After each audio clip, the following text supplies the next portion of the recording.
Самые распространенные фразы абьюзера и как на них отвечать.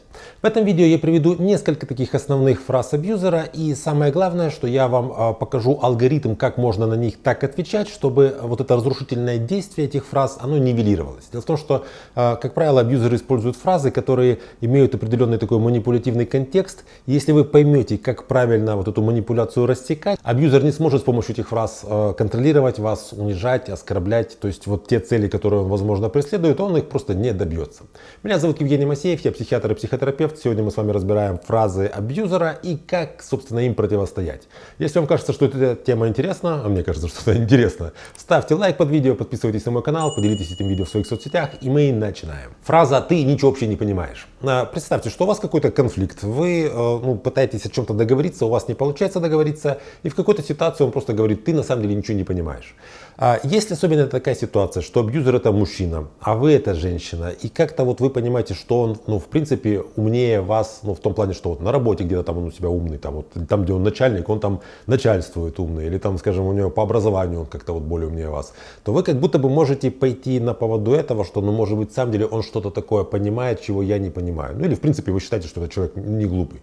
Но если абьюзер вам говорит, что ты не понимаешь ничего, вам нужно ответить в такой ситуации, что я имею право иметь свое мнение, имею право иметь свой взгляд на эту ситуацию. И в данной ситуации нам не нужно как-то ее понимать, нам нужно с тобой договориться. А в такой ситуации каждый из нас это 50% собственно, этого договора. И если даже я тебя не понимаю, то это одинаковая проблема как моя, так и твоя. Это не только моя проблема. Следующая фраза это что-то вроде «ты без меня ничего не значишь, ничего не стоишь, ничего вообще, ты никто».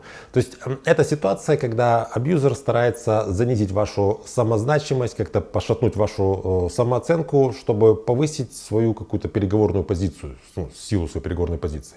Если вы о чем-то не можете договориться, и он вам заявляет, что ты без меня вообще-то никто, или там вариации на тему, что ты вспомни, кем ты была до меня, там вспомни, откуда я тебя достал, там и так далее. В такой ситуации вроде как вы чувствуете себя неуверенно, раз вы чувствуете себя неуверенно, то значит вы будете делать то, что говорит он, потому что он-то уверен в себе. В такой ситуации вам очень важно сказать, что я уважаю себя и ценю свою жизнь, и то, кем я сейчас являюсь, это является следствием всей моей истории, всей той жизни, которую я прожила до этого самого момента. И это для меня важно, это для меня имеет значение.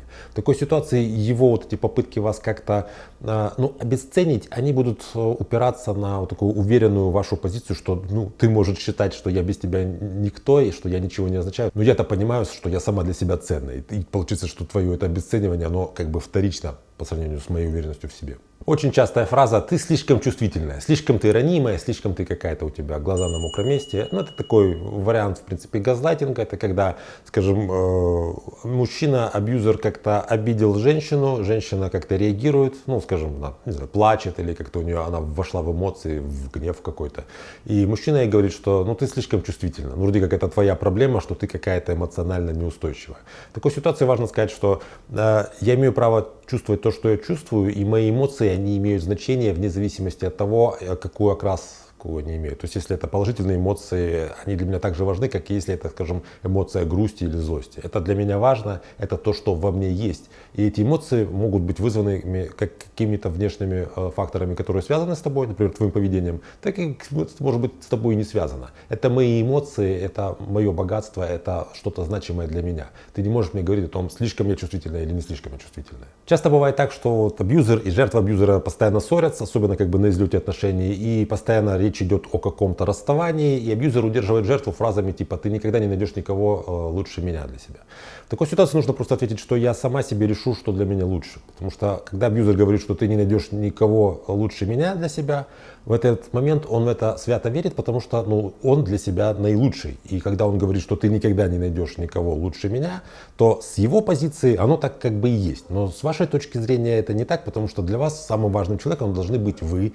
Соответственно, вы уже должны принимать решение, что для вас лучше. И может быть так, что этот человек, этот абьюзер, это не лучший человек, который может быть рядом с вами. Ты всегда все портишь. Опять же, абьюзеры часто генерализируют какой-то ваш проступок. То есть вы что-то сделали там не очень хорошее. Ну, предположим, вы опоздали. Или вы там, скажем, сказали ему какую-то неприятную вещь. И он говорит, вот посмотри, ты портишь мне настроение, ты всегда все портишь.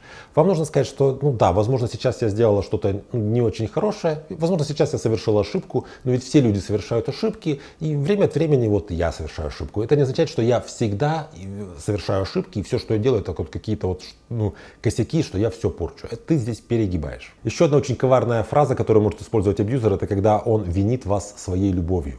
То есть он вам говорит, что то, что я делаю, это я делаю, потому что я люблю тебя на самом деле, а ты это не понимаешь. То, что я с тобой жестко разговариваю, то, что я тебя унижаю, то, что я тебя излишне контролирую, это потому что я люблю тебя, потому что я хочу для тебя какого-то добра. То есть вроде бы как, если ты не принимаешь вот это мое такое отношение к тебе, которое я оправдываю любовью, значит, ты как будто бы не заслуживаешь любви, значит, ты меня любишь меньше, чем я тебя люблю.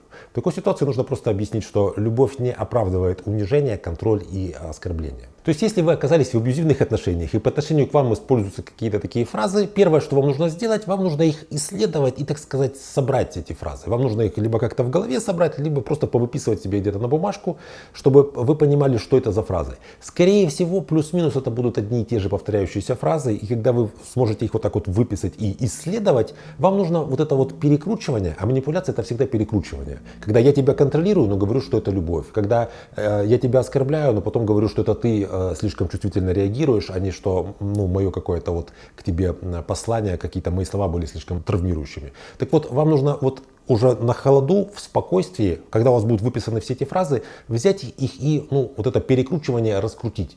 И таким образом вы поймете, что отвечать на все эти абьюзивные фразы. Когда вы сталкиваетесь с какой-то манипуляцией, вам нужно просто сказать, что да, но нет. То есть это не так, как ты говоришь. В качестве упражнения вы можете написать в комментариях наиболее частую манипулятивную фразу, с которой вы сталкивались, и мы постараемся найти ответы на эти фразы, как правильно на них отвечать, как правильно их распутывать. Если вам эта тема показалась интересной, поставьте обязательно лайк под этим видео, подпишитесь на мой канал, если вы вдруг еще не подписались, поделитесь этим видео в своих соцсетях, берегите себя и своих близких, и до встречи в следующих выпусках.